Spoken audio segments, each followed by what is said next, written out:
स्वाती तोरसेकर तुमचं स्वागत करते. होर्मुझमध्ये नाकेबंदी करण्यात आलेली आहे. अगदी पहिल्यांदा इराणकडून आणि आता अमेरिका पण म्हणते की आम्ही पण नाकेबंदी करणार. त्यांना तुम्ही टोल देता तर मला पण टोल द्या. असंही पुढे ट्रम्प साहेब बोलू शकतील.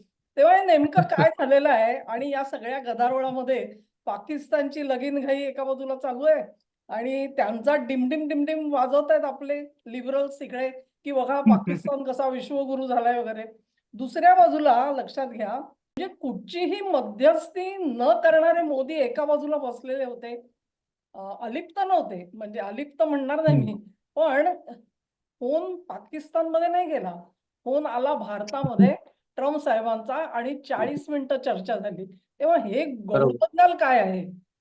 ट्रम्प यांना मोदींना का कॉल करावा असा वाटला? नेमकी परिस्थिती काय आहे? याच्यावर विचार बरोबर. करण्यासाठी म्हणून आज चंद्रशेखर नेने सर आपल्या सोबत आलेले आहेत आणि नमस्कार नेने सर, तुमचं स्वागत करते. नमस्कार स्वातीताई, धन्यवाद. हा जो व्हिडिओ आहे तो जसा यशा पृथ्वीवरती प्रदर्शित होईल तसाच नेने सरांच्या चॅनेल्स वरती सुद्धा जाईल आणि दोन्ही चॅनेल्सना तुमच्या सहकार्याची गरज आहे, सपोर्टची गरज आहे. तेव्हा दोन्हीकडे सबस्क्राईब करा, व्हिडिओला लाईक करा आणि लिंक बरोबर. शेअर करा. तर आता चर्चेला सुरुवात करू. नेने सर, काय वाटतं तुम्हाला? ट्रम्प साहेबांनी अचानक फोन केला मोदींना, अचानक आठवण झाली. अ, हे फार विलक्षण झालं. म्हणजे आपल्या लिबरल लोकांना एक शॉकच होता. इकडे ते म्हणत होते, की मोदी याच्यात पडत नाही, मोदींना कोणी विचारत नाही, अमुक-तमुक. पण फोन ट्रम्पनी केला आणि मोदींनी मुद्दाम ते अधोरेखित केलं, की त्यांचा फोन आला होता. मी काही जाऊन केलेला नव्हता आणि 40 मिनिटं बोलणं. नॉर्मली राष्ट्राध्यक्षाला 40 मिनिटं मोकळी मिळतात, हेच विलक्षण आहे. मोदी साहेब बिझी असतात, पण ट्रम्पना काम असेल अशी आपली शक्यता असते. परंतु ते बोलले याचा अर्थ काहीतरी महत्वाचं होतं. माझ्या मते आपल्या मराठीत एक फार चांगली म्हण आहे, लेकी बोले सुने लागे.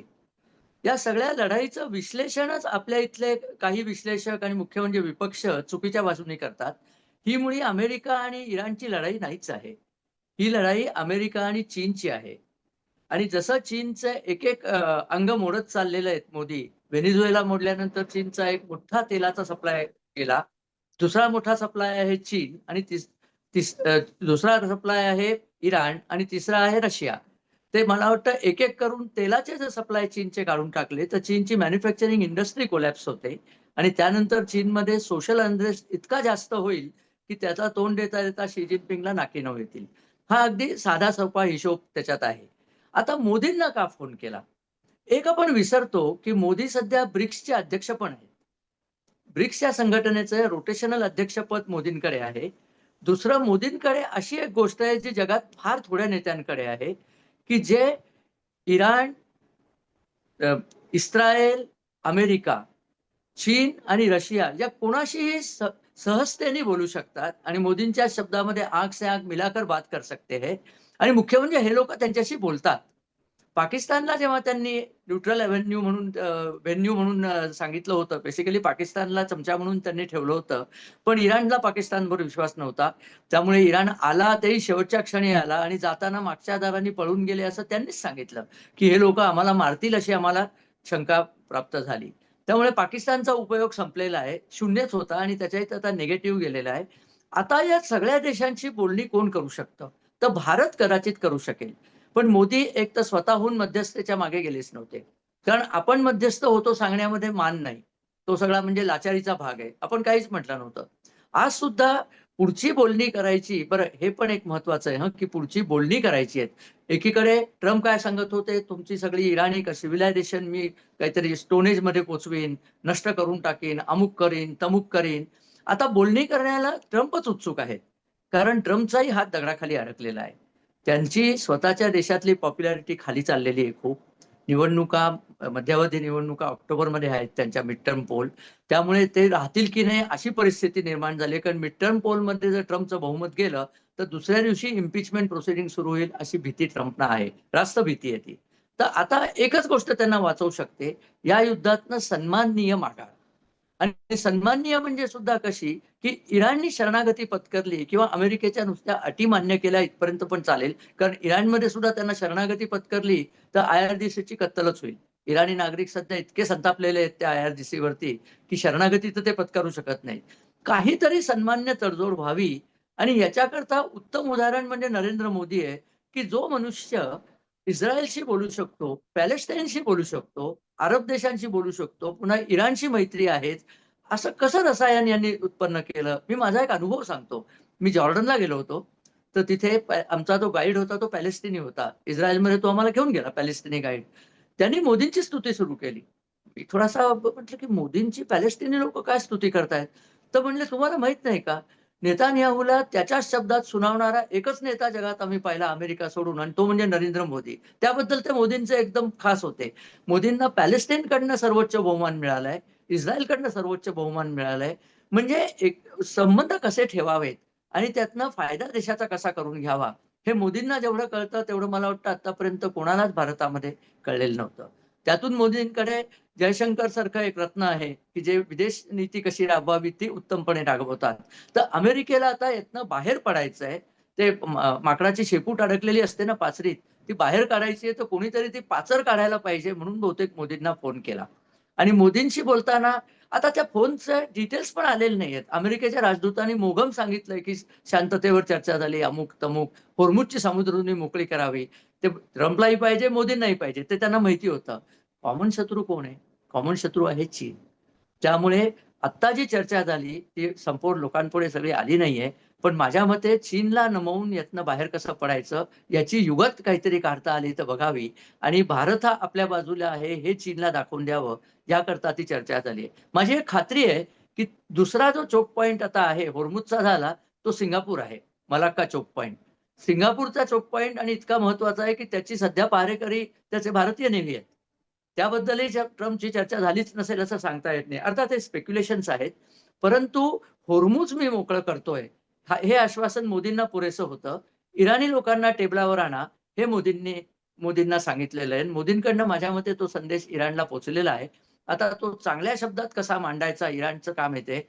आणि तिसरी गोष्ट, आता जी चर्चा होईल, त्या चर्चेमध्ये अशा माणसांना पाठवायला सांगा इराणच्या, की ज्यांना डिसिजन घेता येईल किंवा ज्यांना IRGCनी परमिशन दिली असेल, की तुम्ही डिसिजन घ्या. याचा अर्थ असा पाकिस्तानात आलेल्या माणसांना ती परमिशन नव्हती. कारण तिथे अशी चर्चा झाली होती, की त्यांचं न्यूक्लिअर जे रिसर्च चाललाय ते 3 वर्ष थांबवायला तयार होते इराणचे लोकं. परंतु ट्रम्प म्हणला होता जे-डी व्हॅन्स म्हणला होता, की 20 वर्ष थांबवूया. ट्रम्प तर म्हणला होता, की कायमचंच थांबवूया. तर त्याच्यावरती चर्चा अडली आहे. बाकी हिझबुल्लाह वगैरे सगळ्या किरकोळ गोष्टी आहेत. इराण ते फक्त मला वाटतं आपल्याशीच बोलताना आपला हा विषय निघाला होता, की डील ब्रेकर नसावा म्हणून ते घातलेली एक कंडिशन आहे. ती कंडिशन इराण काही इन्सिस्ट करणार नाहीये.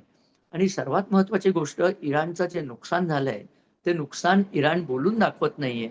एकीकडे इराणचे मूल्य सांगतात, की आमचं काहीच नुकसान झालं नाही. अगदी टीव्हीवर जाऊन मला वाटतं त्यांनी तेहरानची चित्र दाखवली, की बघा कसं शाबूत आहे. शाबूत जागेचीच चित्र घेतली होती. पण दुसरीकडे स्वतःच म्हणतात $280 अब्ज नुकसान झालं. तेव्हा इराणचं भयानक नुकसान झालेलं आहे. तो देश कमीत कमी 25 वर्ष मागे फेकला गेला आहे. पण अमेरिका हा बिझनेस कंट्री आहे. अमेरिका ही कायम फायदा शोधत असते. या युद्धाची स्पॉन्सरशिप सौदी अरेबियाकडनं त्यांनी घेतलेलीच आहे. त्यामुळे ते पैसे मिळतील. इराणमध्ये पुनर्बांधणी कोण करणार? तोही एक प्रश्न आहे ना. आणि त्या पुनर्बांधणीला कॉन्ट्रॅक्ट घ्यायला अमेरिकन लोकं आहेतच पुढे. आणि तेही मोदींशी बोलणं झालं असणार, की आम्ही कॉन्ट्रॅक्ट घेऊ, कामं सगळी तुम्ही करा, तुम्ही पैसे कमवा, आम्ही पैसे करू. इराणमध्ये एकदा अमेरिका समोर राजवट आली, अमेरिका दोस्तच इराणचा. ही सगळी पुढची मांडणी आता चालू आहे. आणि कॉन्ट्रॅक्ट घेऊया. त्यांची शक्ती चीन जो करत होता ती होती. ती मदत बंद पाडली आहे. ट्रम्पनी तर सांगितलंय, की शी जिनपिंगनी त्यांना सांगितलंय, आम्ही शस्त्र-बिस्त्र पाठवणार नाही. अमेरिका म्हणली औषधं पण पाठवायची नाही, कारण औषधाच्या जहाजातही तुम्ही शस्त्र पाठवता. ते सगळं बंद करून टाकलंय. आता इराण जगण्याची शक्यता फार कमी आहे. कुठेतरी तडजोड करून त्यांना सन्मान्य वाटेल अशी तडजोड होईल आणि युद्ध थांबेल. थांबल्यानंतर काय? आता ही सगळी थोर लोकं थांबल्यानंतर कायचा विचार करायला लागली आहेत. ऑइल फ्युचर्सचे जर तुम्ही प्राइसेस पाहिल्या तर कमी पडायला सुरुवात झालेली आहे. माझ्या मते लोकांना कळलेलं आहे, की युद्ध आता थांबतंय आणि त्याच्यानंतर रिकन्स्ट्रक्शन बूम सुरू होणार आहे. त्याच्यामध्ये भारताला मोठी भूमिका आहे. अमेरिकेलाही कॉन्ट्रॅक्ट मिळतील. ती कॉन्ट्रॅक्ट युरोपला मिळावी म्हणून युरोपची आता भारताशी मैत्री सुरू झालेली आहे. असं मला ठामपणे वाटतं. खरंय मला वाटतं जे-डी व्हॅन्स त्यांचे जे उपराष्ट्राध्यक्ष आहेत, त्यांनी पण एक ट्विट केलेलं होतं, की इराणकडून जे दूध आलेले होते पाकिस्तानामध्ये, ते अंतिम निर्णय घेऊ शकत नव्हते. ते सतत कोणाच्या तरी करेक्ट. संपर्कात होते. आणि त्यामुळे अशा माणसांशी बोलण्याची गरज आहे, की जे तत्क्षणी तिथल्या तिथे निर्णय घेऊन ही जी चर्चा जी आहे ती संपुष्टात आणू शकतील. तेव्हा हा अतिशय महत्त्वाचा मुद्दा आहे. फक्त इराणमध्ये असा कोण आहे, की जो हे अंतिम निर्णय घेतोय, हे अजूनही पडद्यासमोर आलेलं नाहीये. हे हो. सगळे जे डेलिगेट्स आहेत आणि ते कशाप्रकारे म्हणजे आता ते परत पाकिस्तानात जायला सुद्धा उत्सुक नाहीयेत. तेव्हा दुसऱ्या नाही. कुठल्यातरी देशामध्ये कदाचित ही बोलणी परत एकदा होतील. या अगोदर जिनिव्हात होत होती, ओमानमध्ये होत होती. तर आता तिसरा अजून एक कुठचा देश येतो हे आपल्याला बघावं लागेल. पण बोलणी तर निश्चित होतील आणि त्याच्यामध्ये तुम्ही जो चीनचा अँगल आणलेला आहे तो महत्वाचा आहे. म्हणजे त्याला म्हणतात ना, की थप्पड पडली आहे इराणला, पण जखम चीनला झाली आहे. अशी जी बरोबर. परिस्थिती आहे, ही ट्रम्पना सुद्धा हवी होती का असा मला एक हे वाटतो, की अ, त्यांना पुढच्या महिन्यामध्ये चीनमध्ये जायचं आहे आणि हो, हो. शिरजोर चीनशी टेबलवरती बसायचं हे काय ट्रम्पच्या स्वभावात बसणारी गोष्ट नाहीये. त्यामुळे नाही. म्हणजे आपली बाजू वरचढ असलीच पाहिजे अशी ते आग्रही धरणारा एक स्वभाव आहे त्यांचा. तेव्हा हो. चीनचा जेव्हा हात वरती होता त्यावेळेला त्यांना जाणं ते परवडणारं नव्हतं. त्यांनी मला वाटतं भेट सुद्धा ती लांबणीवर टाकली. आता देखील बरोबर. ही चक्र कशी फिरतात हे बघावं लागेल.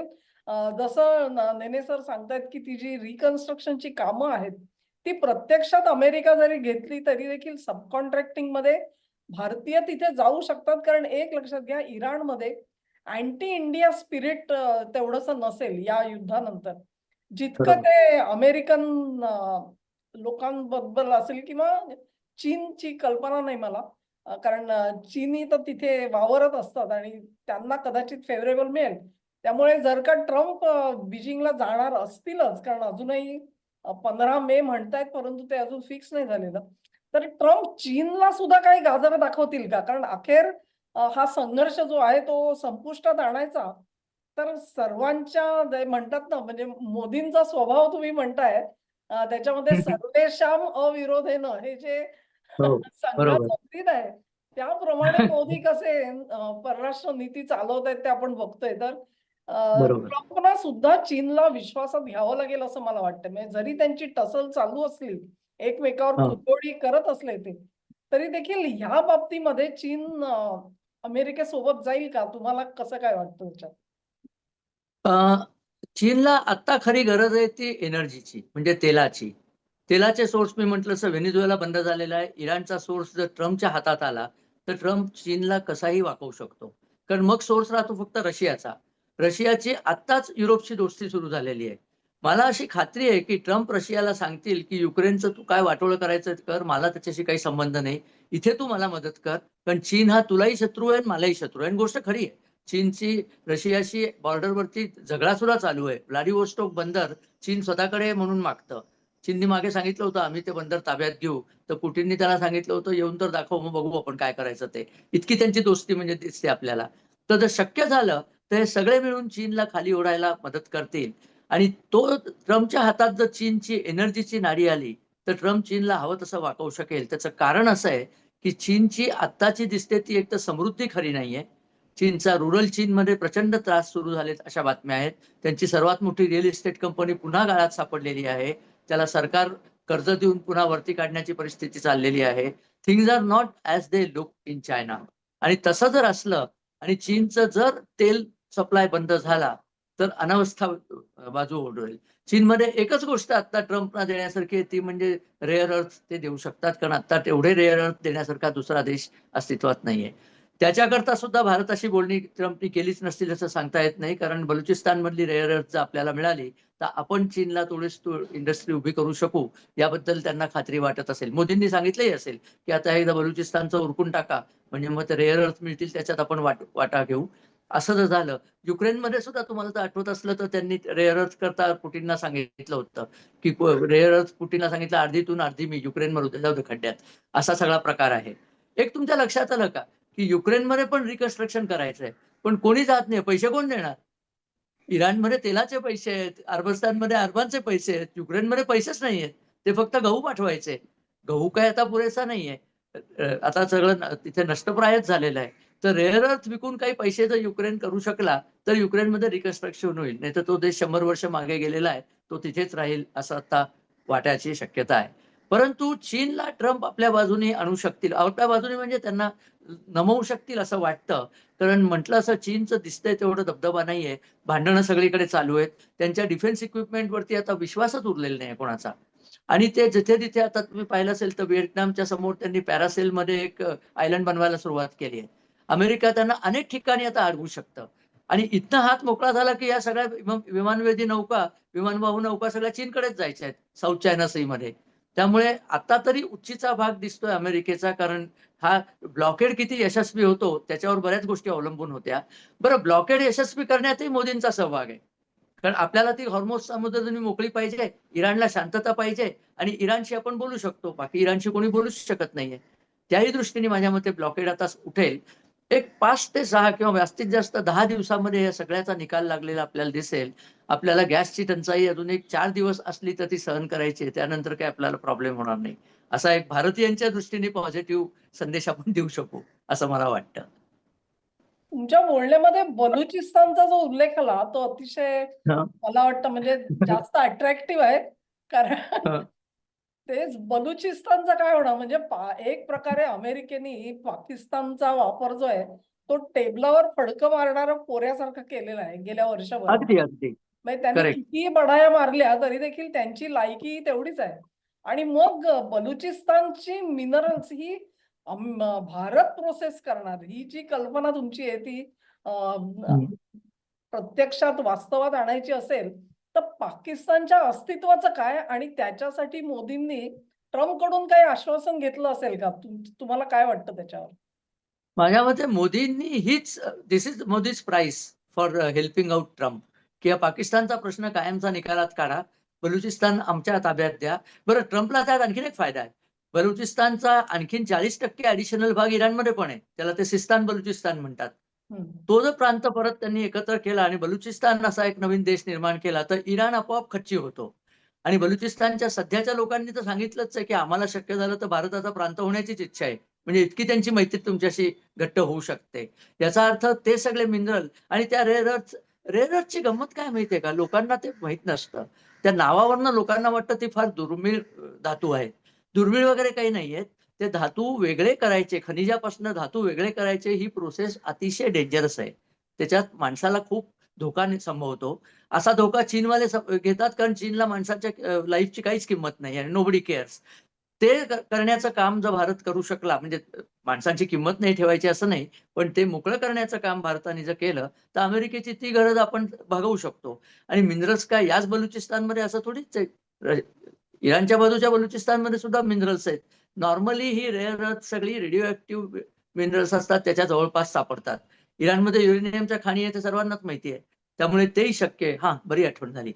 ते जे 440 किलो युरेनियम आहे, त्याचं काय करायचं हा प्रश्न अजून सुटला नाहीये.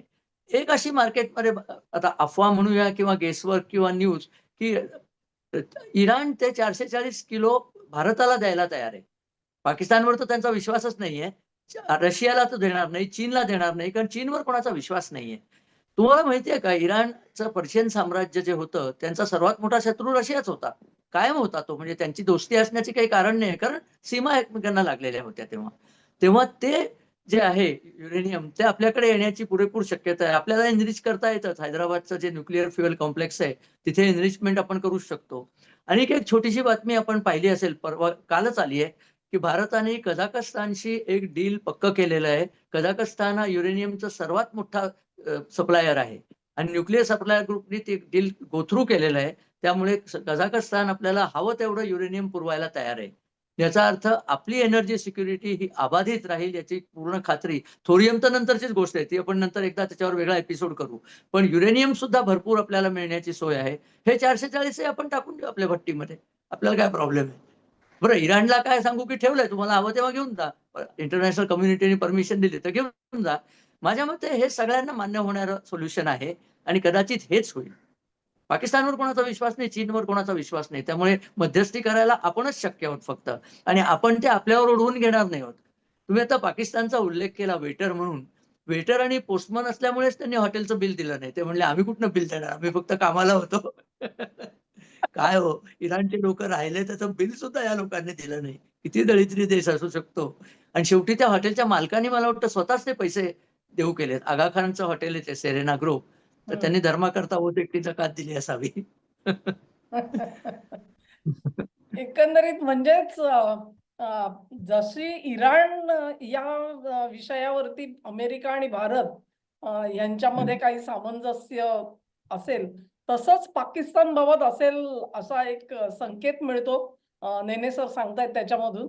आणि असाच संकेत जर का चीनच्या बाबतीत जर का एक सामायिक धोरण असेल, तर मात्र जगाचं राजकारण जे आहे ते पुढची दिशा जी आहे ती एकदम वेगळी होऊन जाईल. तुम्ही ब्रिक्सचे आता यावर्षी आपल्याकडे ब्रिक्सची हो. परिषद भरणार आहे वगैरे ते सगळं ठीक आहे. पण तरी सुद्धा हां. असं सामंजस्य जर का झालं तर चीनला ते वरचढ चढेल. म्हणजे भारत हा काउंटरवेट असल्यासारखा बरोबर. वापरला जातोय. अर्थात वापरला जातोय म्हणजे तुमचा तोटा करून नाही. किंवा नाही. करेक्ट. तुमचं जे मैत्री आहे सगळ्यांची, त्या मैत्रीत कुठेही बाधा न आणता हे सगळं केलं जातंय. ह्याला माझ्या दृष्टीने जास्त आहे. सध्या चीनचं चाललेलं आहे, बऱ्याच बातम्या येतायत आणि आपल्याकडचा जो मीडिया आहे तो खोडसाळपणा की अमक्या ह्याचं काय नाव बदललं, तमक्या ह्याचं नाव बदललं, मग आता तुम्ही पण बदला नाव. अशा ज्या सगळ्या बातम्या येतायत त्या चीन काय करतो वगैरे, ह्या सगळ्या मुद्दाम सोडल्या जाणाऱ्या बातम्या आहेत असं मला वाटतं. कारण हा जो कॉल झाला, त्या कॉलची हां. धास्ती ह्या सगळ्या चीनचे जे कोणी हस्तक आमच्याकडे बरोबर. बसलेले आहेत त्यांना आहे. प्रत्यक्ष बरोबर. चीनला त्याची काही धास्ती असेल असं मला वाटत नाही. कारण शी जिनपिंग आणि मोदी यांनी आपल्या सीमारेषा आखून घेतलेल्या आहेत आणि त्या मर्यादेत बरोबर. राहून रिलेशन्स चाललेली आहेत. एक चीनला हां. चीनला आपण एकटे टक्कर देऊ शकत नाही हे वास्तव आहे. परंतु चीन दिसतो तितका समर्थवान नाहीये हे सुद्धा वास्तव आहे. तिसरी गोष्ट चीनला टोटल 14 सीमा आहेत आणि प्रत्येक सीमेवरती त्यांची भांडणं चालू आहेत. त्यामुळे त्या देशाला त्याच्यातच गुंतवून ठेवायचं आणि आपली प्रगती करून घ्यायची. आता वर्ल्ड बँकेने नाही वर्ल्ड बँकेने जाहीर केलंय, की भारताची 6.3% ग्रोथ रेट पक्का आहे. आधी 2 वर नेला होता, तो आता 3 वर नेलाय. तुम्ही बघा युद्ध चाललंय, सगळीकडे महागाईचा डोंब उसळलाय, सगळं झालंय. पण भारत जोरात चालू आहे अजून. इकॉनॉमी जोरात चालू आहे. चायना प्लस वन जोरात चालू आहे. डेटा सेंटरचं बांधकाम इथे चालू आहे. तेव्हा भारतातल्या लोकांनी तर नरेंद्र मोदींना शतशः धन्यवाद द्यायला पाहिजे, की आम्हाला कुठलीही तोशीच लागली नाही. गॅसचे ₹60 वाढले सोडल्यास बाकी काहीही तोशीच आपल्याला लागलेली नाहीये. आणि ते सुद्धा कमी होतील कारण हा रशियाचा सप्लाय एकदा सुरू झाला तेल आणि गॅसचा, की त्या तो जो रिफाईन करण्याचे पैसे रिलायन्सला जे मिळतील त्या पैशातनं त्याचा विंडफॉल टॅक्स मिळून मोदी हे सुद्धा नुकसान भरून काढतील. एक देशाला जबाबदार असणारं सरकार असण्याचा फायदा आणि प्रगतिशील व्हिजन असलेल्या सरकारचा फायदा आपल्याला मिळतोय.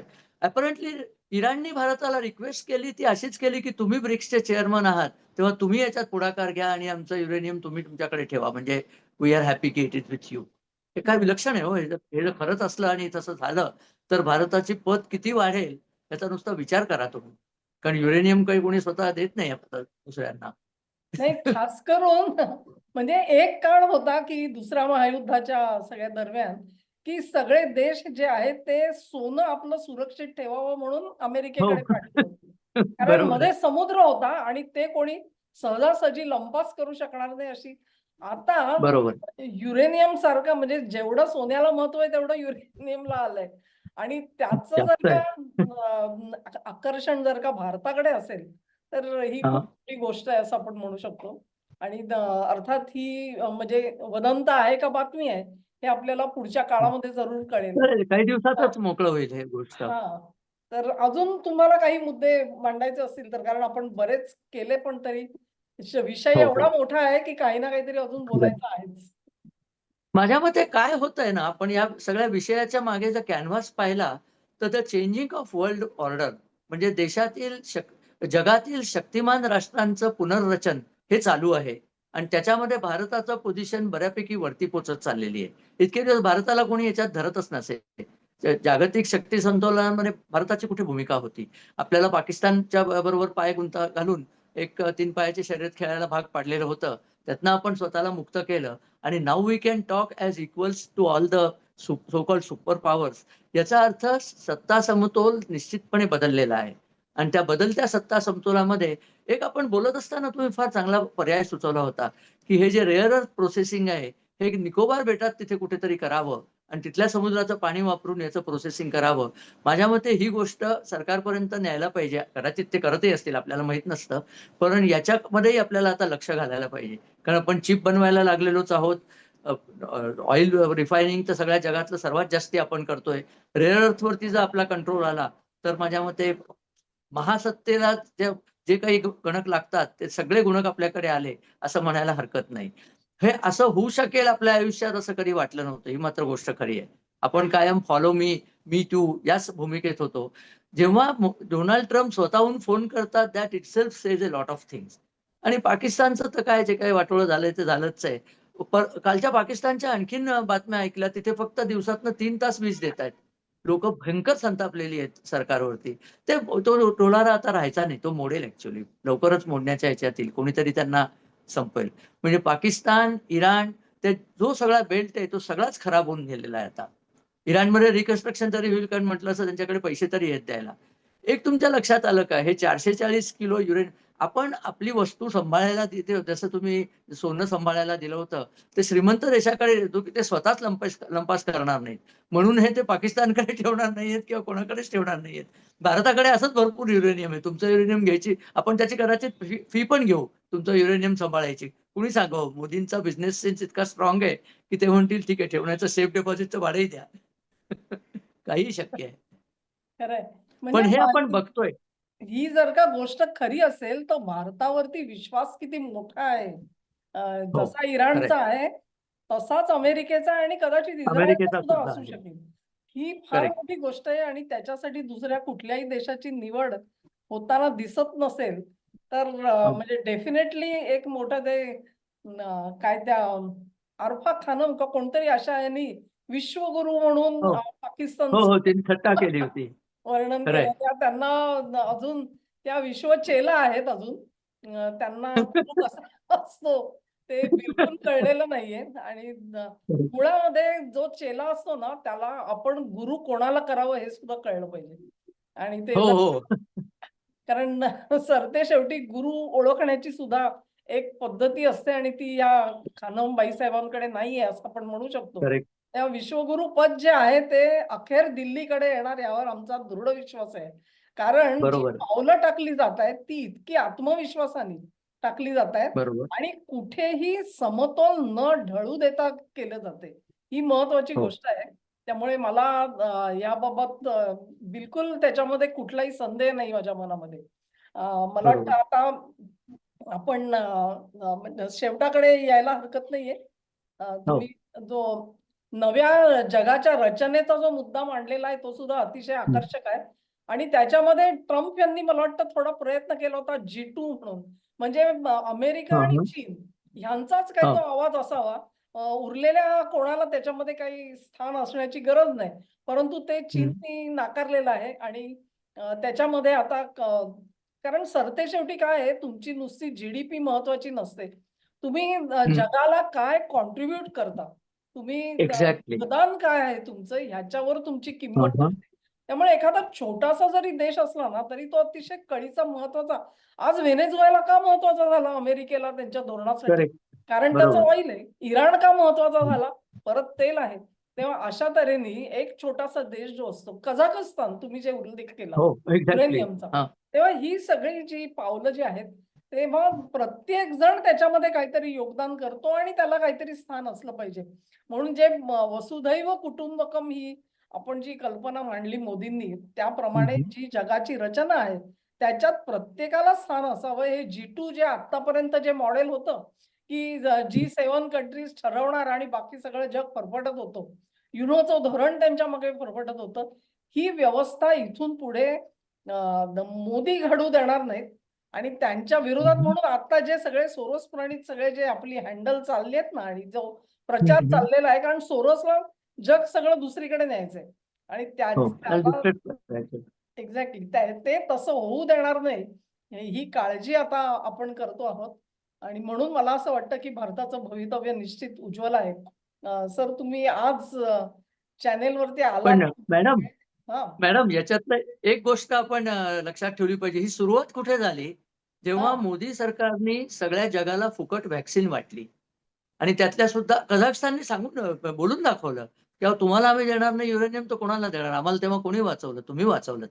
तेव्हा कोणाला कळलं नव्हतं, की ही काय प्रकार आहे? म्हणजे लोकांवरती आपण दानधर्म नुसता करतोय. पण काय बुद्धी आणि विजन असेल, की तेव्हा त्यांना मदत करून ठेवली आणि त्यांचे प्राणच वाचवले हो.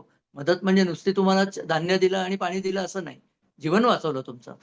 आणि त्यांनी भारताचा फार्मा इंडस्ट्रीचा खप वाढला ते वेगळंच. म्हणजे तो आणि ती फुकट वाटली, पण बाकीच्याला तर पैसे मिळतात की नाही? इराणला आपण देतोय मेडिसिन्स. त्यांना देतंय कोण? त्यांना खायला कोण घालतंय? आपणच घालणार आहोत पुढे.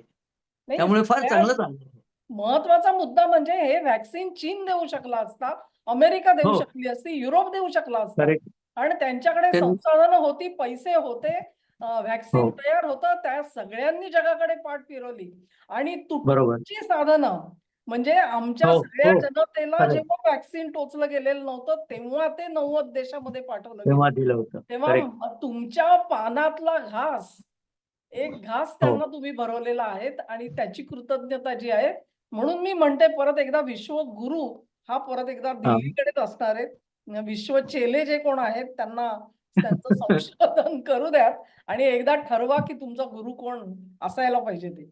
आणि ती सद्बुद्धी असते ती परत गुरुच देत येईल, येईल. हलके-हलके. पण चीन कसं व्हॅक्सिन देणार? चीन म्हणेल, "मी कोरोना दिला ना एकदा तुम्हाला, आता पुन्हा हां. व्हॅक्सिनही मीच द्यायचं का?" तर तुम्ही बघा आता काहीतरी.